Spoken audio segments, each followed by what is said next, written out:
بسم الله الرحمن الرحيم. الحمد لله رب العالمين، والعاقبة للمتقين، ولا عدوان إلا على الظالمين، والصلاة والسلام على رسوله الكريم. اما بعد، اللہ تبارک و تعالی پر حمد و ثنا اور اس کے نبی کریم صلی اللہ علیہ وسلم پر بے شمار بے حد بے عدد درود و سلام کے بعد، السلام علیکم ورحمۃ اللہ وبرکاتہ۔ محترم ناظرین، رمضان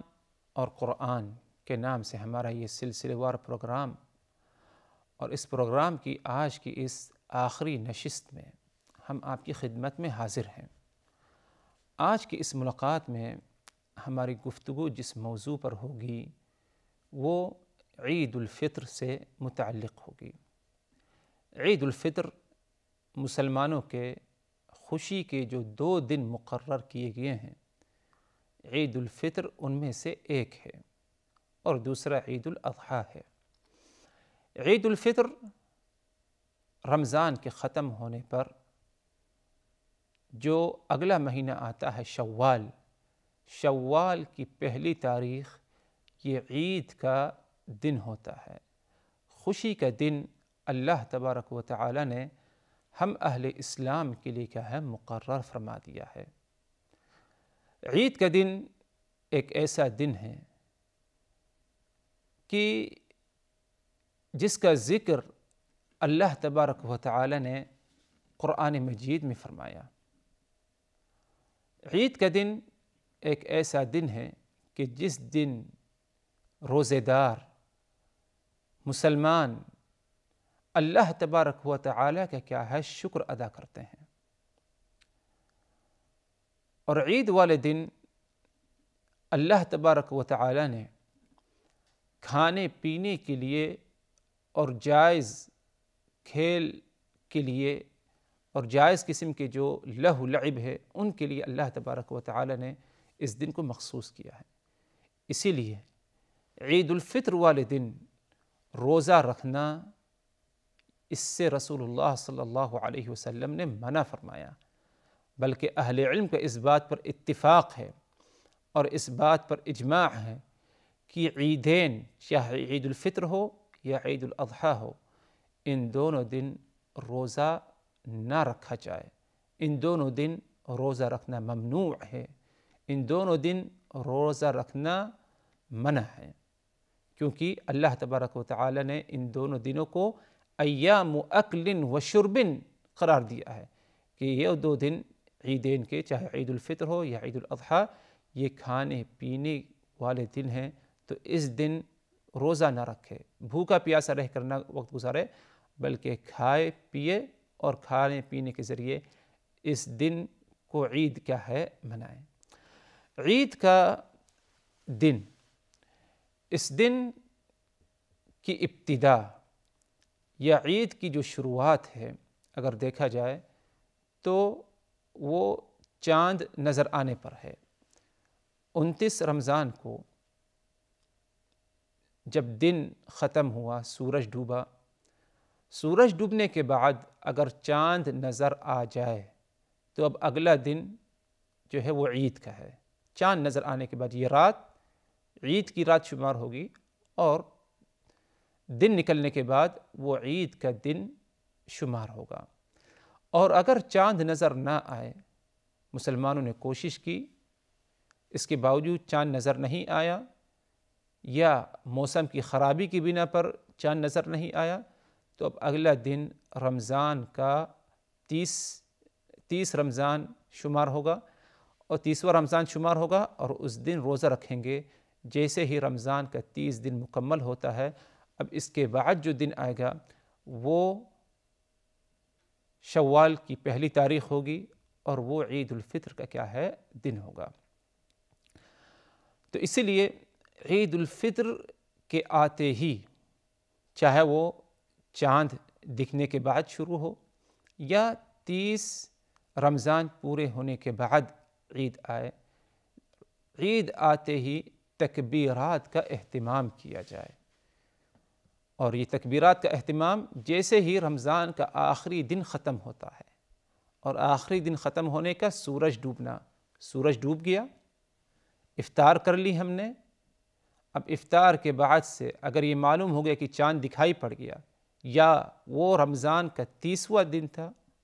تو اب افطار کے بعد سے کیا ہے، تکبیرات کا اہتمام کیا جائے، کہ اب عید آ چکی ہے، اللہ تبارک و تعالی نے ماہ رمضان ہمیں نصیب کیا، وہ رمضان کیا ہے، ختم ہو چکا ہے،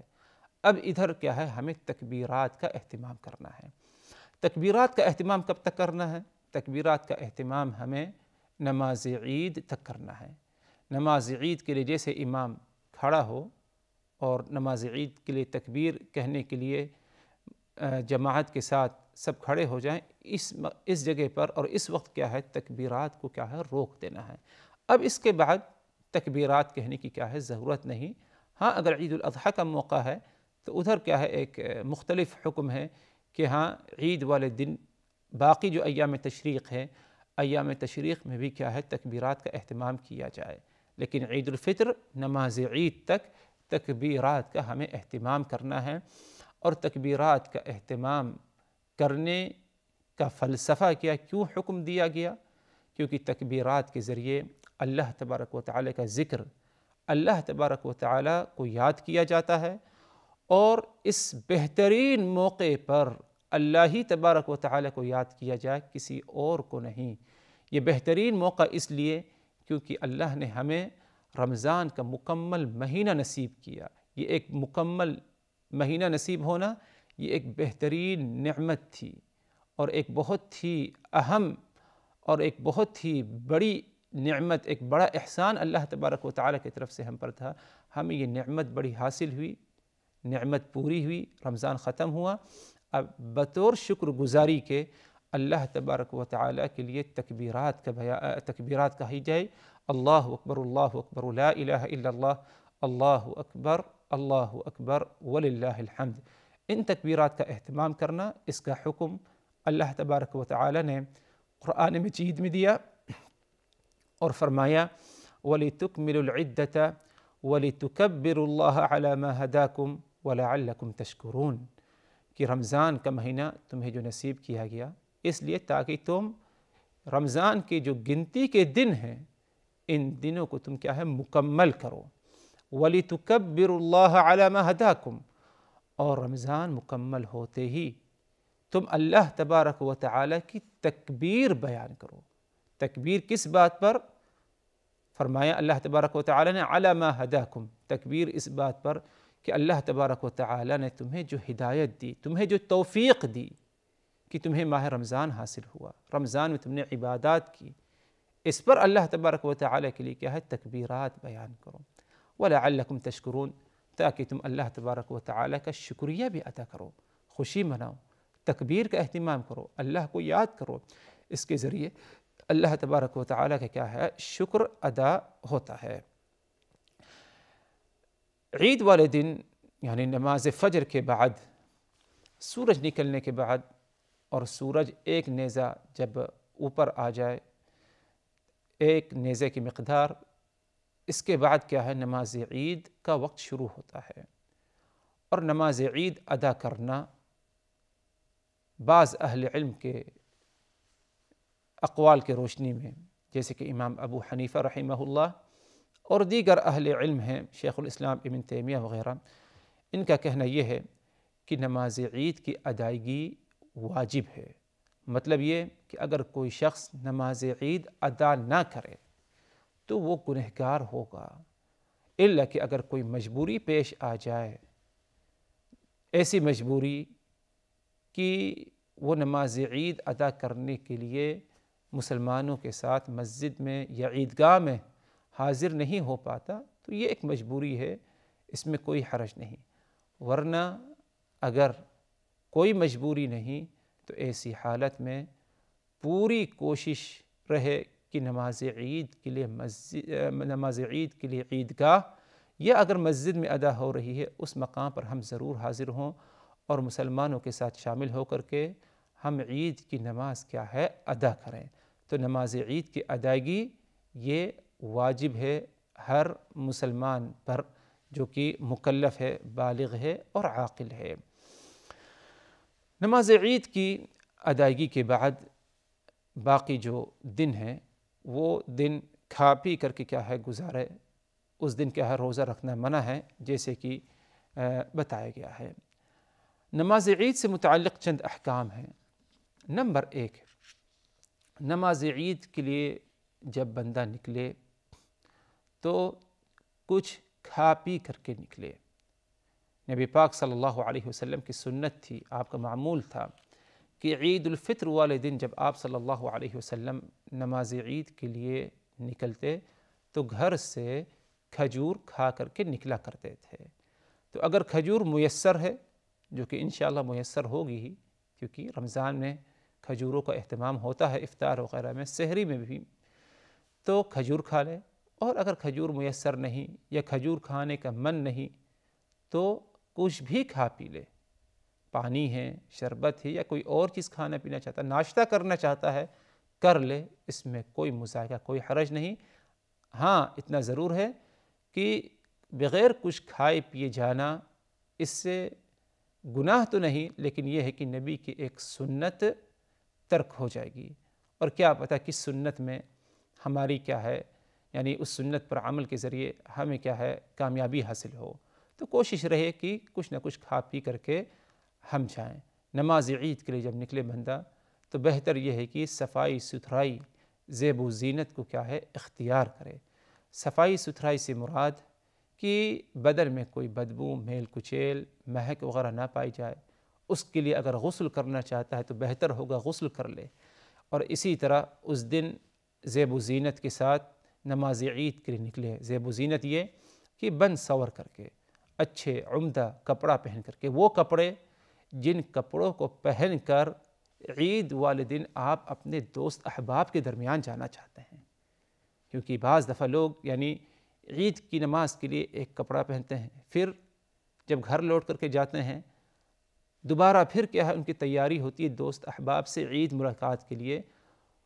اور کپڑا پہنتے ہیں، شاید وہ کپڑا زیادہ عمدہ ہوتا ہے، اس لیے تو اسے کیا ہے دوست احباب کے لیے مخصوص رکھا ہے ملاقات کے لیے۔ تو بہتر یہ ہے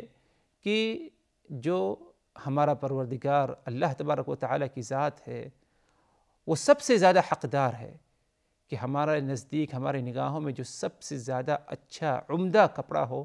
اس کپڑے کو پہن کر کے ہم نماز عید والے دن،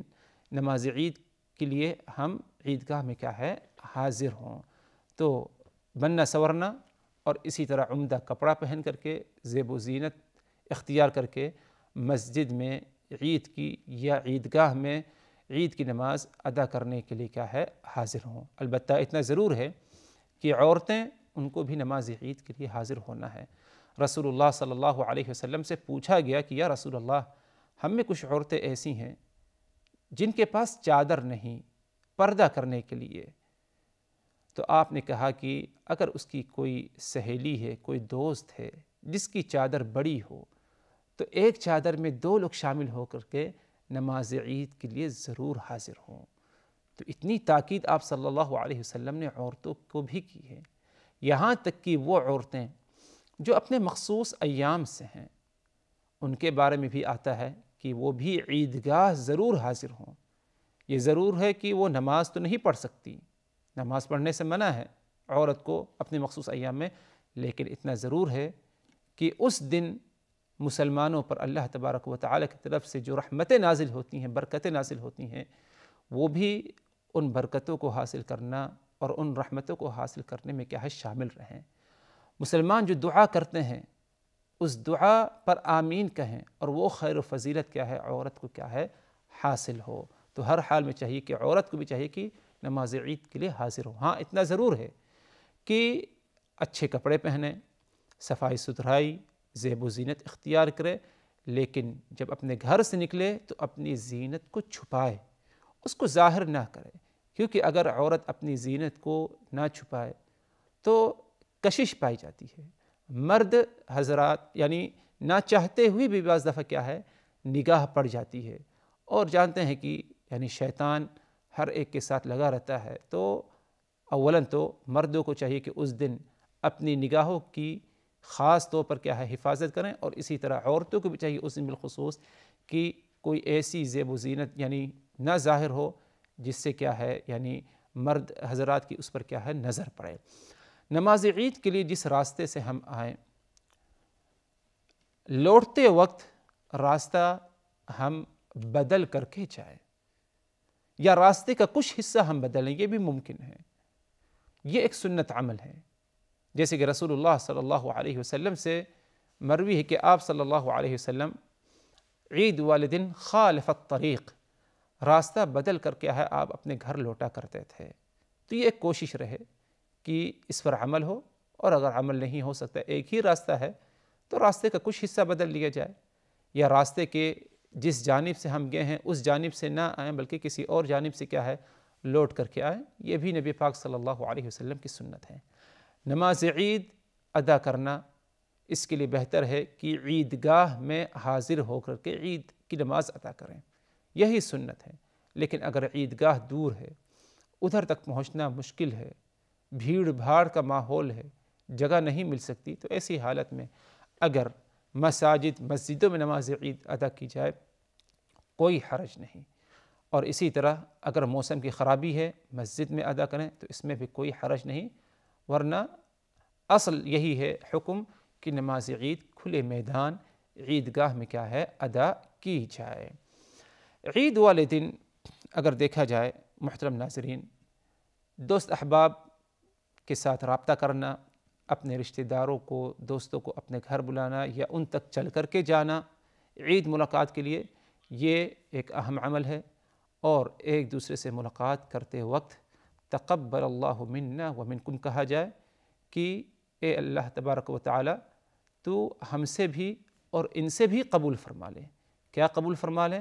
جو کچھ ہم نے نیک اعمال کیے ہیں رمضان میں، اے اللہ تعالیٰ وہ ہم سے قبول فرما لیں۔ تو عید مبارک کہیں، اس میں کوئی حرج نہیں، اور ساتھ ہی ساتھ یہ دعا بھی کہنے کی کوشش کریں کہ تقبل اللہ منا ومنکم، اللہ تبارک و تعالی ہم سے اور آپ سے بھی قبول فرمائے۔ ایک آخری اور اہم عمل جس کا مختصراً ذکر کر دیا جائے وہ یہ کہ نماز عید کے نکلنے سے پہلے زکوٰۃ الفطر کی کیا ہے ادائیگی ہو جائے۔ اللہ تبارک و تعالی نے قرآن مجید میں حکم دیا، فرمایا قد افلح من تزکا وذکر اسم ربہ فصلی، وہ شخص کامیاب ہو گیا جس نے زکوٰۃ ادا کی، زکوٰۃ الفطر، وذکر اسم ربہ، اور اللہ تبارک و تعالی کا ذکر کیا، یعنی عید والے دن تکبیرات کا اہتمام کیا، فصلی، اور اسی طرح عید والے دن نماز عید بھی ادا کی۔ تو یہ تین اعمال پر اللہ تبارک و تعالی نے فلاح اور کامیابی کا کیا ہے ذکر فرمایا۔ اللہ تبارک و تعالی ہم سبوں کو صدقۃ الفطر، عید والے دن تکبیرات اور اسی طرح نماز عید ادا کرنے کی اخلاص کے ساتھ ہمیں کیا ہے توفیق دے، تاکہ ہمیں بھی فلاح اور کامیابی حاصل ہو جائے۔ اللہ تبارک و تعالی ہمیں بار بار ایسا موقع دے کہ رمضان ہمیں بار بار نصیب ہو، تاکہ بار بار ہمیں یعنی خیر کثیر اللہ تبارک و تعالی کی طرف سے حاصل ہو۔ وآخر دعوانا ان الحمد للہ رب العالمین، والسلام علیکم ورحمۃ اللہ وبرکاتہ۔